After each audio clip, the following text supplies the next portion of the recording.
What if the answers you've been searching for have been inside you all along? Welcome to Insights with Purpose, the power of inner wisdom. We're Hemali and Sheila, two friends on two continents, having the conversations that bring us closer to the truth of who we are. No scripts, just real talk. Pull up a seat.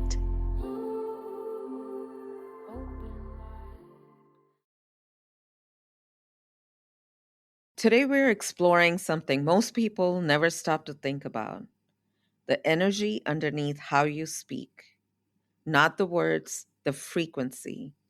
We're talking about customer service voices, the masks we wear in conversation, why mantras in a language you don't understand can bring you closer to God than a prayer you've recited your whole life, and what happens when you finally check your own frequency before asking the universe for anything. If you've ever felt like there's a version of your voice that's actually yours and a version that's performing, stay with us. By the end, you might start hearing the difference. Hi, I'm Himali. Thank you so much for coming and listening to us today. Hi, Sheila. How are you doing? I'm doing good, Hemali. Thank you. It's so exciting to be here again. Yes, and today our topic, we're really exploring the topic of frequency and tone, and specifically the energy behind how you speak, how you pray, how you receive, and the frequency under all of it. We're talking about what happens when your voice shifts or changes from when you're performing to when you're actually in your truth. Most of us have a public voice that you speak at work, speak with acquaintances, and just in general conversation.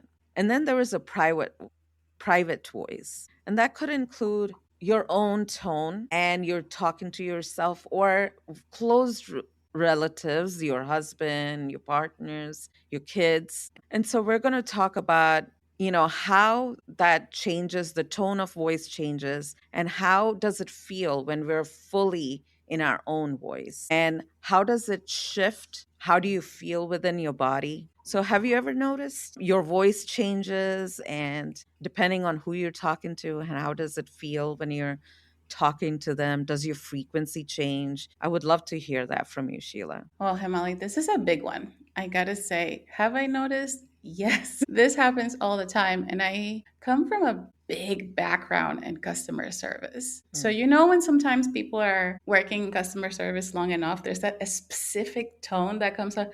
Hi, how are you? It's so specifically to that environment that you can pick it out after you've been it for long enough. So I discovered that I used to use my customer service voice in places where it was uncomfortable for me to talk, which tended to be like doctor's office, calling to make a doctor's appointment. Oh gosh, that was terrifying for me. I'm like, I don't know how to do this. I have to step into my customer service person, right? Hi, how are you? I'm calling to make an appointment, you know? So very much deliberately personifying the label of that tone, customer service. So the voice is agreeable, Mhm. clear, concise, helpful, right? So absolutely have noticed where it has moved into and the areas it spawned into throughout my life, which tended to be specifically calls, because I hate calls. I hate calls, and I lean on my customer service training voice when I have to use it for that. But it's very important that when we're talking about frequency and how it moves and changes, specifically with different people, that it doesn't determine who you are, right? It's a natural thing that happens. I don't talk to my children the same way I talk to someone that I just met, right? It is, in a way, something that happens in order to fit into a certain parameter. And specifically, when you can become really self conscious about what you're going to say, I can feel when the tone of a customer service ring comes up on my voice, or rather when it's my true form and it kind of drops down and then my chest becomes more where my voice comes from. So it's okay to have all of those voices. I think they can be very helpful, but the most important part is recognizing we all have a unique ring to the truth of our own voice. So for me, and I can just demonstrate, hi, how are you? Right? Or if I'm just talking like now, is a more heart center expression of my Mhm. communication than that tone of customer service. So, and then to what you mentioned earlier, how do you know you're coming from truth? That's how I know. If I'm Mhm. talking in a high register, I'm just performing the emotion of the sincerity, of the transparency for the sake of who I am speaking to. When I'm speaking from my core, my truth, it usually sounds deeper. It usually takes a different flavor, it sounds heart centered or collected, right? Mhm. How about you? How do you feel it fits into your body? How do you know for yourself? And have you ever experienced a customer service voice? Just like you, I started, I was also in customer service. I worked, and even healthcare is customer service, right? In a way, it is customer service, and it's many hours with patients and working with them. So, but on the other end, when you were talking about, hate being on the phone, you and I have talked about this. I do not like being on the phone, meaning having conversations or how I abruptly end the conversation and the other person is like, what? We had this deep in-depth conversation, like, and we said I love yous and all that, and I was just like, okay, bye, and I hang up. Or even my voice messages are all over the places. So I understand that. I feel that um when we are in our own truth, in our own frequency, the communication becomes easier. It flows, and there is no restriction to the conversation. There is no tiptoeing around certain things. There is no that fear, if I say this, it's going to trigger that person. I shouldn't say this around this person. So it's like there are fears, there are guilt, all those emotions are kind of out of question. So you don't bring that in. Your body feels lighter, you feel lighter, and you can have an open communication. You can have the voice becomes gentler. And it doesn't become sort of fake or, I am performing. Also depends on time of day and how your energy is, right? All day. Like you just come from outside and you got angry about something with someone, and then you bring it on to, of course, you always bring it on to your closest loved ones, right? Your partners and children and siblings and parents and everyone. But you're not able to take that out on the people that you just met or some of the friends or acquaintances that you're not close with, right? So that also shifts and changes. So how you say, what can you say? So that, yeah, it's almost like wearing different masks. This like you carrying this, or how this whole weight of this conversation, or how you relate with each individual or separately, or how did it first come into your awareness? Gosh, I love this. We would need probably a whole episode on it, Right? Right? Yeah. because when you ask me, how do you first come up on this, right? On this Mhm. understanding of how you navigate Mhm. conversations and spaces. I'm neurodivergent. The ability to really function in social spaces that required my voice was very difficult for me up until today. It still happens.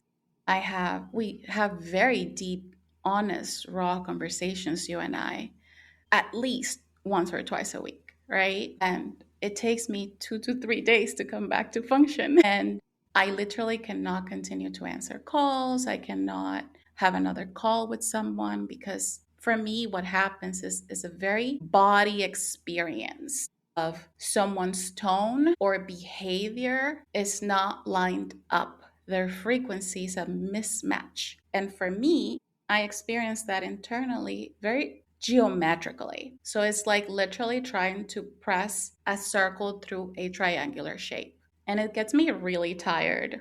Um, and I don't really understand. Like we're just talking about something normal. Why did that expression change? Right? And it happens with everybody. But when I really started kind of like sitting with that understanding and realizing I need time to myself is about 2 years ago. I didn't know I was feeling ran down. I didn't know why I was experiencing burnout. Just from, hey, how are you? Well, chit chat's not easy for me. I don't know how to gauge whether you're being really like engaged with me or just using a persona. Hey, how are you? And I know this is a little digressing, but I would sit there questioning. You just asked me how I was, but you just walked away. Oh, yeah, hi, how are you? I don't get it. I don't, it was so triggering for me. So, feeling dissonance in frequency, tone, and behavior is a very physical thing for me. I only have enough capacity to handle it for extended amount of time. And that's okay. We're all different. But again, it's a very physical thing. And I learned to just shed the masks. And now I just show up however I am. If I'm having a bad day, why am I going to hide it? Oh, I'm having a bad day. But that's okay. It's not your fault. And I move into natural conversation with someone. But I mention and honor what my real feeling is, where my frequency honestly sits at in that moment, right? When you and I get into conversations, I usually go, and how was your week? And then you go, and how was your week? And we kind of like unload that before we get into the heavier aspects. I don't get to do that with anybody else. Are you crazy? They were going to call me crazy. But it's beautiful to arrive at a conversation where I know you're listening, where I know I can arrive as I am and things will naturally move through and I won't have to feel as though I am carrying all these geometrical shapes inside of my body. So thank you for bringing that up because I don't think a lot of us or many people get to know or think about what others may experience when they hear dissonance in energy, tone, and behavior. How is it for you when you encounter someone and you're just talking? Do you have a visceral physical reaction or is it just mental? What does that look like for Hemali? I think all of it, and I can relate to you. More and more, I'm noticing like the deeper conversations I have, you and I, or I have few friends that we can just go into the depth of conversation, what's happening, just globally or anything that I need time to process. I need to sit down, and sometimes you're right. Like when we have these deep conversation, it takes me a couple of days to kind of like, wait, let me think about this. And it's not just me thinking and analyzing or anything. I think that subconsciously, my energetic, like it's coming to that new information. Like each cell of my body is coming to that vibration or frequency. It takes time for it to kind of immerse itself into that new information Hmm. and coming into that new way of being. Because again, every conversation, and I love when I heard, and which is true, it's like spelling words. It's spell, right? You cast into the world or within yourself. And so, for initially, like my first, I think, when I started noticing for myself was the things that I used to say. One was, I love you more than I love myself. That was a big one for me. And I used to say that all the time. And I would sit and really think about that. Like, why? Well, he didn't ask me to. I am doing that to myself. And why? Why do I love someone else more than I love myself? And so, really going in depth about that. And then also noticing that if I don't love myself, how would I know what love is? Like, how am I even going to receive? Because you keep asking, people ask, I want this kind of, but if you are not able to receive it, like if you don't know what it is, then how are you going to receive it? And it was the same thing, I think, that this. really opened up so much for me in terms of, if I'm not even able to receive a praise from someone. Himali, you have a beautiful smile. And then you go into, I went into, oh, but I have big teeth. I have a gap in my, between my teeth. I don't like it. They're coming out. I didn't receive it well. All they said was, you have a beautiful smile, right? So if I can't even take this small compliment towards me, and I am every day praying to higher beings and divine, I am open to receive whatever that is.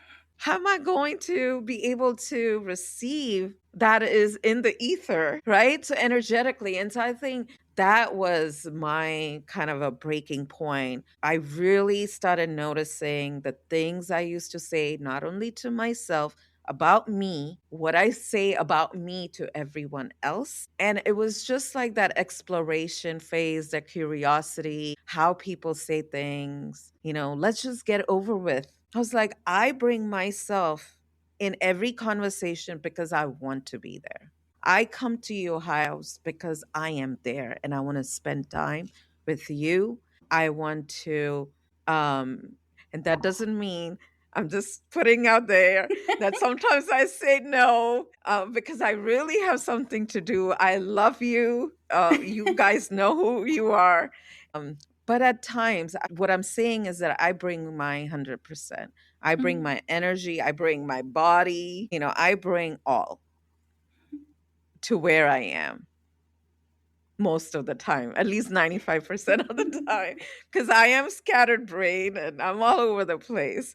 That's something, I really started shifting and noticing.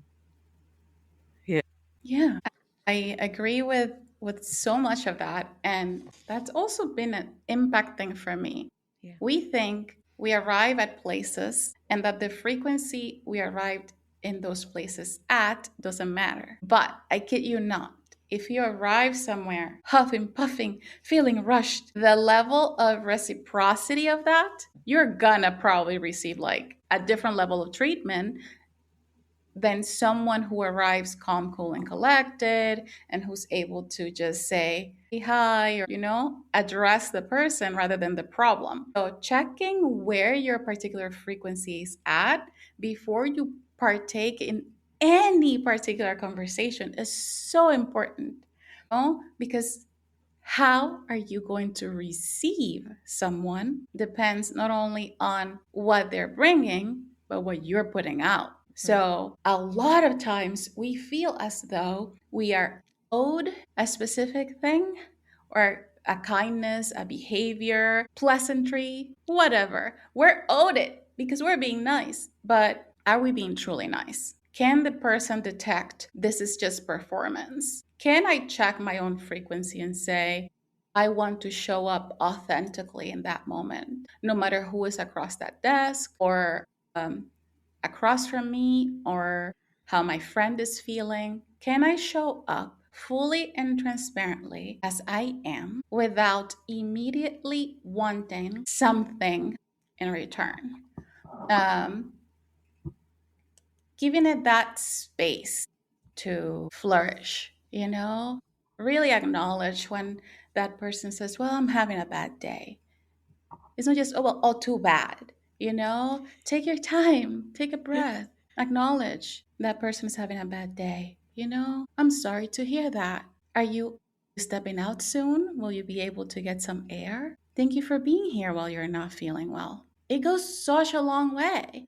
But if we don't check our own frequency, our own tone, we cannot get to that step.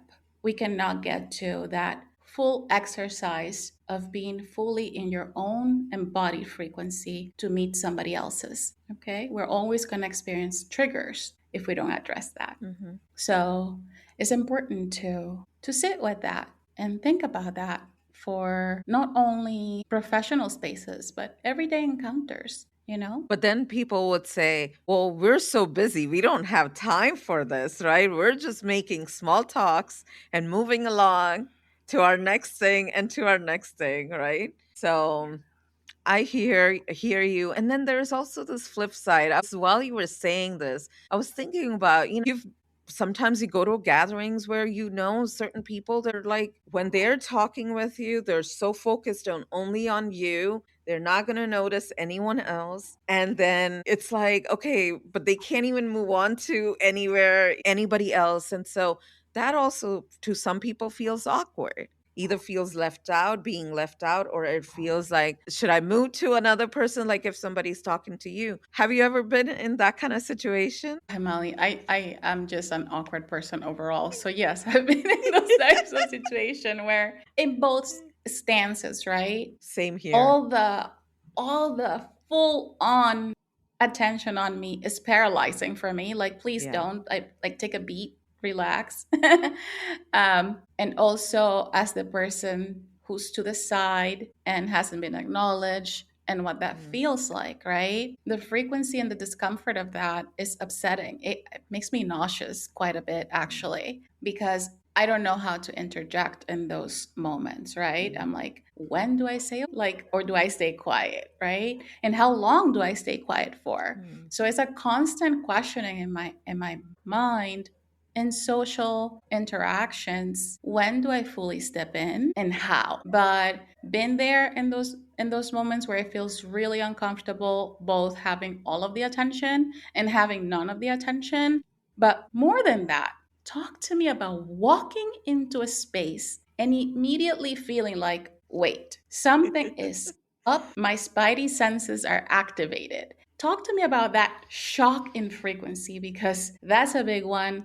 And there's a lot of empaths out there. There's a lot mhm. of energy absorbers who walk into spaces and can tell right away, whoa, something's going on. Yeah. I've had those, and where you walk in, you're like, something is off. It's like there has been, like, you walk into the space, the energy is dense. Too dense. Either sometimes you can't figure out, like, has there been a lot of conversation in really high octave, really in that, kind of back and forth, or is it more of that dull sadness, depression, grief, or, so that it does and it feels within the body at times. And at times I am very detached and dissociated with that energy. I walk in and I just kind of conversation, kind of walk out. Maybe I protect myself physically and emotionally, unconsciously, just kind of layer of protective shield, so to speak, where sometimes I'm just going, having conversation, and not really so in tuned and aware to the environment that is really harmful for myself. Because then I tend to absorb these energies. And so, of course, energetically, I've learned to protect myself now. But yeah, that happens. How about you? I'm sure you have some stories about that. Yeah. I so and this is what happens when we talk, right? We get into the story parts and then the frequency starts shifting as we're speaking. And I remember feeling a lot of dissonance, specifically in places of worship, Mm, or spaces of worship, feeling as though I am coming in to the sacred space and sitting in a pew or with the rest of the congregation. And yet, from the environment, depending who I was sitting next to, picking up small aspects of what that person was not feeling into that sacred space. For example, going in, sitting down, going into prayer mode, and then the person right behind me talking about somebody else's dress or bringing up gossip about the food or something. And like I shared before, spaces of worship were difficult due to their dissonance for me. They did not feel authentic. The space in which I was presented to connect with God was not authentic. So how can I connect to God if I'm overhearing people talk about the little things about others, their life, where things are going wrong, and not really being in that presence? So, and I know I kind of like shifted that a little abruptly, but this is what happens when we talk on an yeah. everyday. We are just going from story to story, giggly, giggly, and then boom. big shift in energy. And for me, I had to learn to connect outside of church, outside of a spiritual space, because the dissonance was so strong. And I remember you and I talking about the tone of prayer a lot and what that means for each of us. But it was something that really touched and affected me. I wonder how many people go to these places looking for that sacred connection to God and feel as though, wait, something is off here, either through other people or even the way the prayer itself is being shared or spoken or sung, right? You know what I'm saying?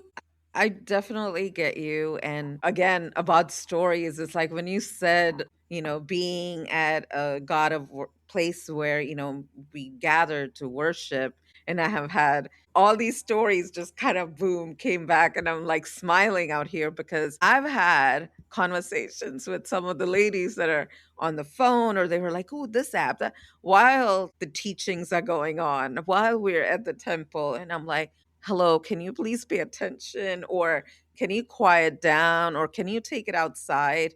Then I'm like shaking because, I kind of stood up and talked about, and that's what I dislike. We gather to do pujas, prayers together, but there's more chatter of people talking to each other and all that. And believe me, I've done my share also, but I kind of come back to, okay, I need to come back to the prayers or come back to this.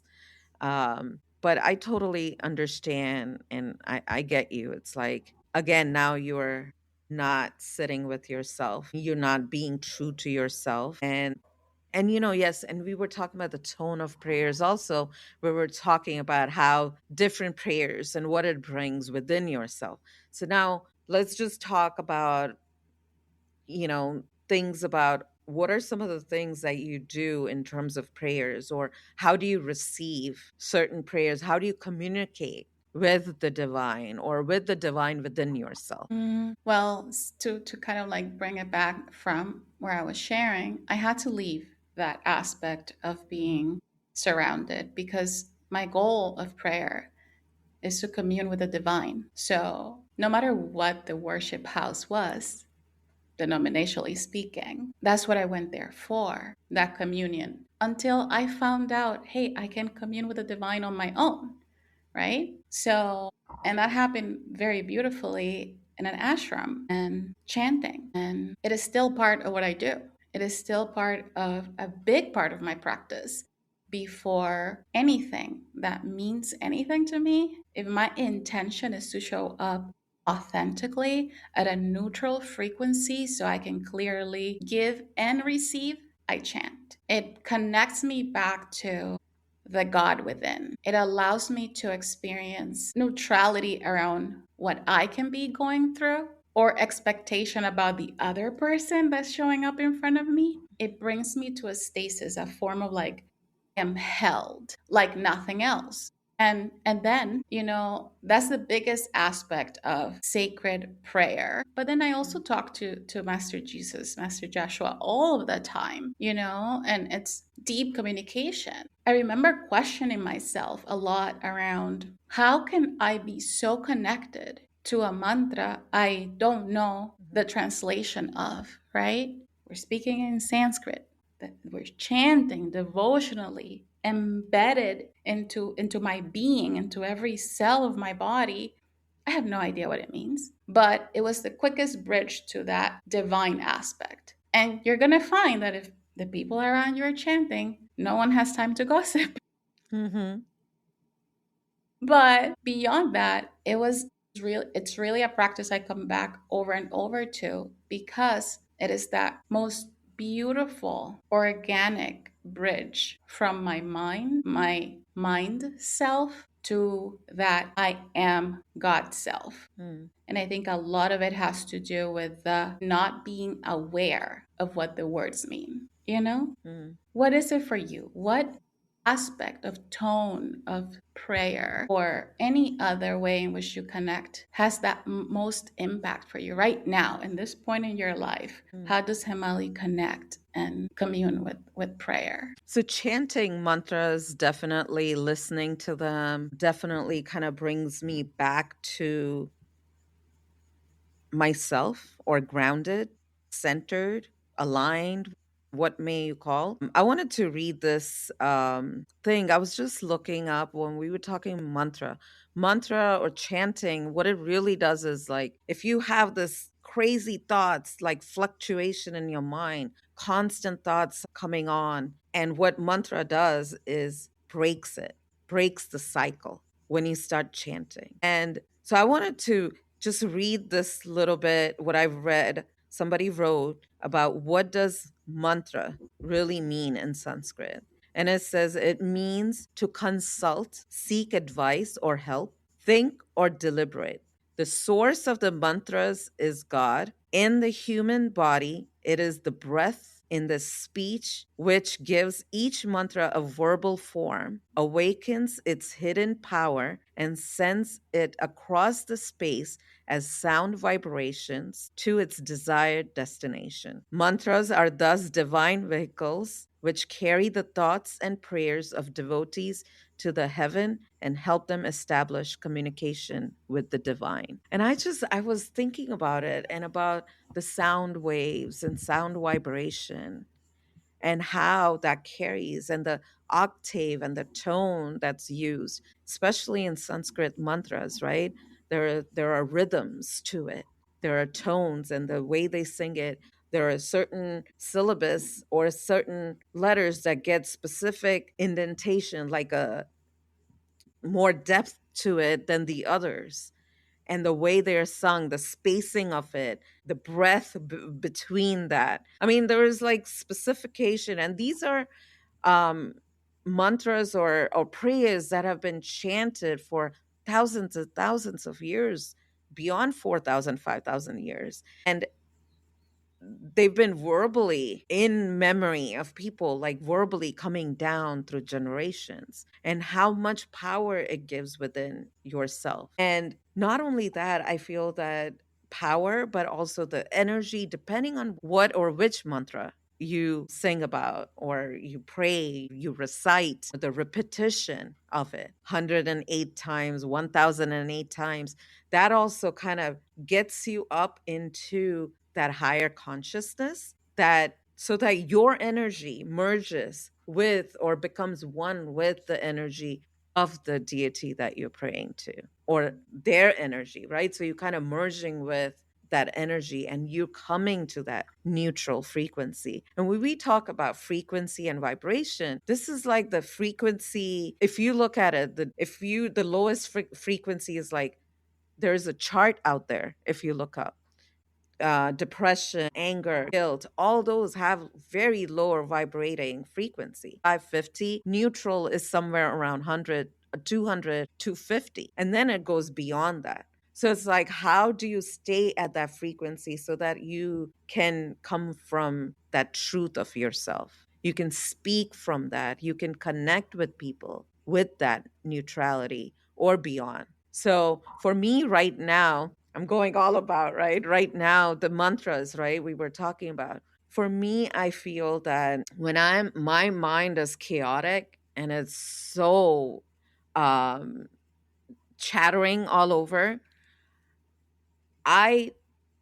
really specifically go to listen to, I have like two playlists. I have one with soft, slow, um, prayers going on, while I have the second one that is more of that Sanskrit Vedic chanting prayer, where it's in the rhythm and tone that it's supposed to be sung. That really calms my mind. It's like chaos meeting chaos and bringing it to one and lifting my energy, rising my energy. And then the other way, when I'm really calm, I like to listen to calm. It doesn't have to be specifically, it could be mostly all these calm and slow songs, be it Gayatri Mantra, be it these powerful mantras. still sung in very soft tone with accent variations because it's really sung by non-Indians, so to speak, and which is great because it really brings me to that meditative form and Mhm. space. What kind of tone does work for you, and how does it work for you? It's a very interesting to think about prayer and frequency of prayer and tone of prayer overall, because Yeah. I don't think we ever feel permission enough Hmm. to test out, right? To try out what works for us. And a lot of us tend to pray because that's just the prayer in the book and you just pray it there without emotional connection, right? And what we're talking about mostly is feeling Hmm. that frequency, that tone, that divine connection from prayer. Because, and I'll speak for myself, I've tried to connect to prayer just by reciting prayer, Hmm. but it doesn't work. It is not the same, right? There's a disconnect. It feels transactional. Like, okay, I'm gonna put my hands and I'm gonna say this prayer because I am in need of blank, right? Hmm. There's a certain desperation in certain spaces to pray when you need and not to pray from gratitude Hmm. or not to pray from devotion. Hmm. And prayer shifted for me. And I'm speaking about even our Father prayer. I have a deeper connection to that prayer now because of mantras, right? Because I understood that I didn't have to know the meaning, but I could fall into the frequency, into the energy of it, right? What am I really stepping into? Mantras for me bypass the mind in a way that nothing else can. But also, like you, I have specifics, right? Hmm. If I am really feeling those lower frequencies of depression and anguish and loneliness and all of that, I tend to go for that more temple mantra, which is like those very specific, it has to be sung in a specific tune with the Hmm. bells and all of the whistles and all of the things, right? Hmm. It brings you to a staccato at one point of just doom. It's constant. The hitting of the melody, of the frequency, the changing of the voices, the speed to which it takes you shakes me out of whatever that lower aspect of density is. When my mind is going kind of hectic and I'm just not being able to gather myself or my thoughts just because I've been busy, I tend to go to those not specifically Indian singers mantras because they have a soothing aspect. But at least I find there's a very soothing aspect to the melody. Oftentimes you'll find me bawling because it really touches aspects of me that, because my mind has been wired and I'm not being able to ground enough, I've not discovered something is hurting, right? I've not discovered something has been triggered. I've not discovered something has gone beyond the surface. Those mantras, I tend to really tap into the aspects of me, of where I'm at energetically, not fully engaged with the outside world, so that when they're playing, my real feelings are surfacing. The reality of where I am at is surfacing.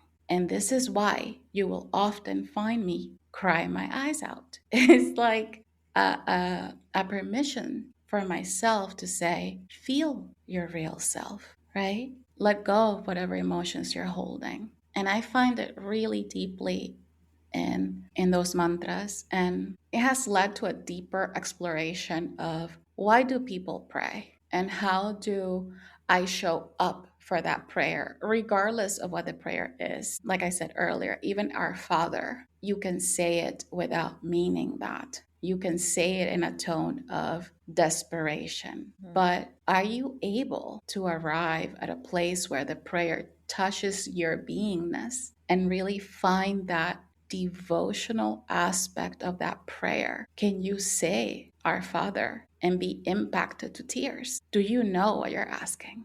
Can you bypass your own mind and drop into the sanctity of that moment? Are we praying just to repeat the words, or are we connected? Do you know what I'm saying? It's Yeah, I mean, these are beautiful questions to ask, and you and I have meditated, done healing work with these chantings and mantras, with that soothing and softer meditation. We've gone beyond. I mean, we've experienced the quantum feels with that. So, I can definitely relate with what you're saying. What I also, and I don't know if you and I have talked about this, but once I was walking through the woods and my mind was chattering, but then I started chanting, just going, chanting a prayer. And then all of a sudden, I found myself, the chanting was going on, but at the same time, another thought came through. Then I was like, wait a minute, no, I was chanting. And so then I said, okay, I started another prayer.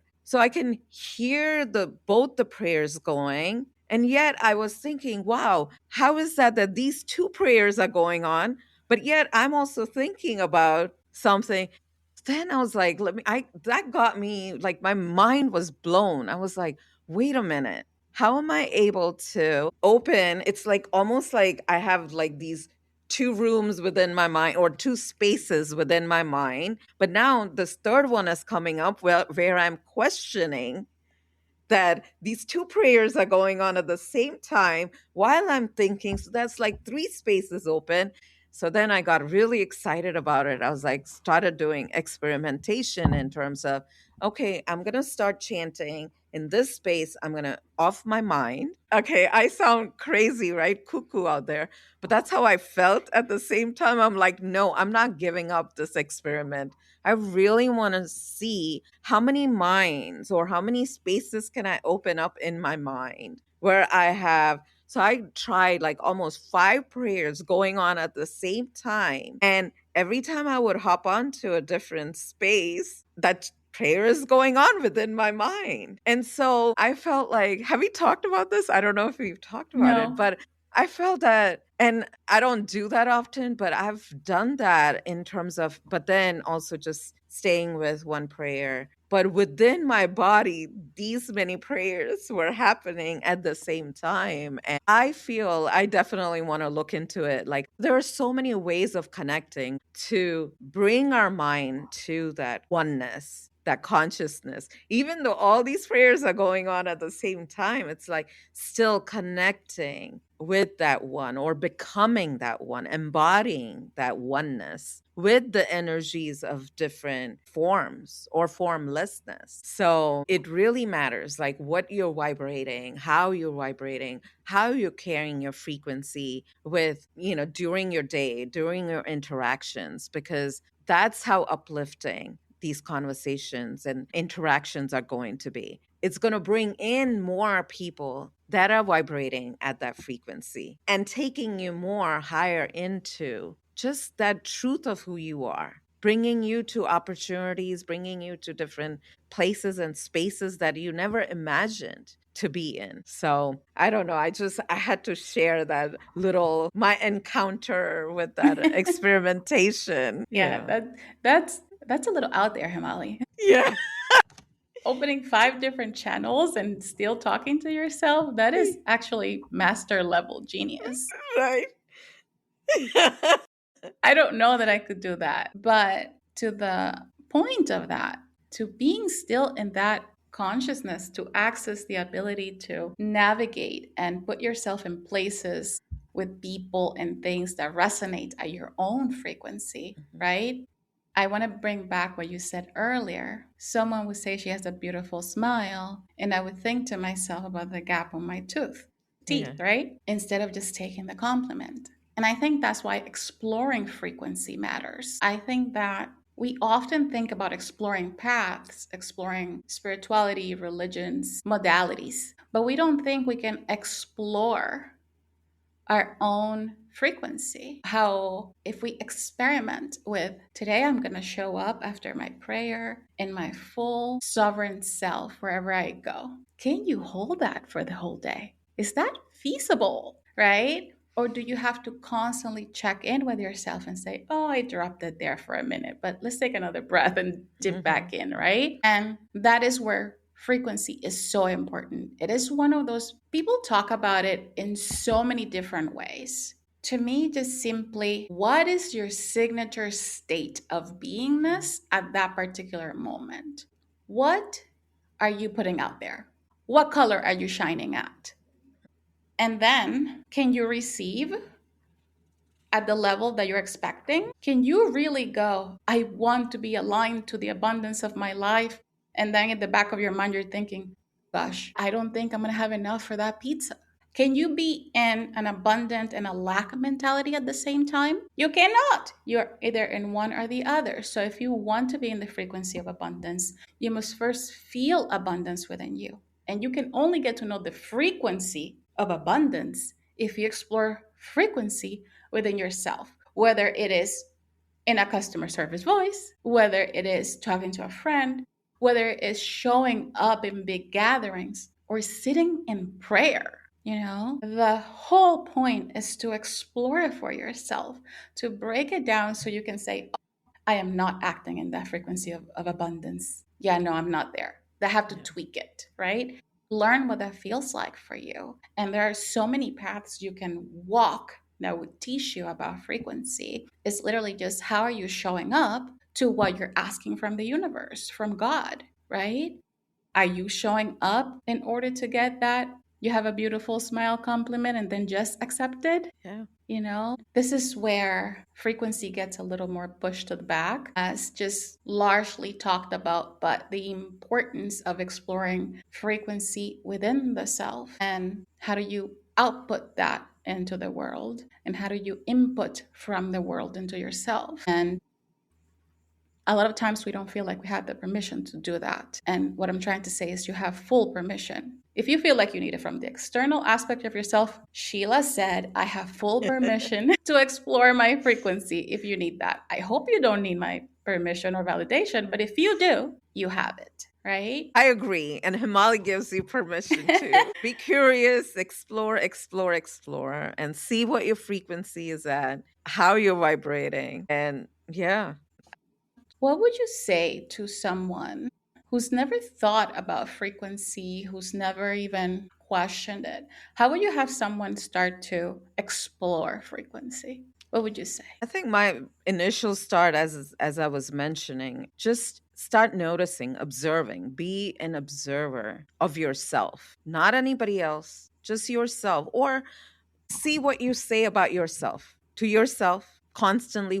What is going on in your mind about, oh, I look like this, or I should have said that, should have done that, and be nicer to yourself like you would to someone else you just met, kinder to yourself, and see how that shifts within you, how you start thinking about yourself. Then observe what you say about yourself to other people. I can never do that. I'm not good at this. I'm not good at that. Or I'm so bad. Things like that. Observe that and shift that, change that. Be kinder and gentler to yourself as you would to someone that you just met, and see how that shifts within you. And look at certain words people use or you use when you are having conversation with other people. I'm here, I was busy. I'm just trying to get it over with it. I want to finish this so I can do next. Are you constantly on the run?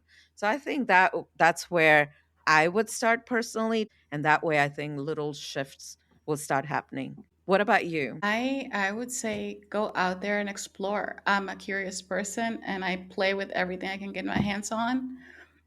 And there's no better way to learn how something works for you than to actually experiment with it. What does it feel like? Say, if, okay, Mondays, I'm going to show up in this frequency. And when I drop from it, I'm going to check myself, right? I'm going to ask myself, did you stay in that frequency all day? How long can you hold that frequency, right? How I've learned my own frequency is by becoming silent and just allowing what happens to teach me about other people, obviously, and other situations, but mostly about myself. What parts of whatever I'm experiencing in the external world am I not connecting to? What is no longer for me? So if you are still not clear about where to begin exploring and recognizing your own frequency, pull yourself out. Put everything externally from you in an augmented space and tune your mind to do not disturb and just watch what happens. Only lead with what you want to put out there and see what the universe reflects back at you. Everything is, at the end of the day, an opportunity to learn more about yourself. So take it, take the chance. How do I show up as myself every day? And how do people behave to that self? What is my frequency around it? It's not just about people, places, and things. It's mostly about you. And if you can tap into your own frequency, you can shift about everything else outside of yourself. So take the time, learn your language, learn how you move through the world. What we're saying is there are so many different paths to do one thing. They all will lead you to the same place. The goal is that you find yourself giving yourself permission to explore those paths. Thank you so much for being here with us today, for taking the time to listen. We appreciate you so much. Hemali, I'll see you soon. Bye. If there's one thing to sit with from today, your voice carries more than words. It carries your truth, your frequency, and your energy. When you speak from your center, whether in prayer, in conversation, or in silence, you are transmitting who you actually are. You don't need to sound like anyone else. Your frequency is your signature. Learn to trust it.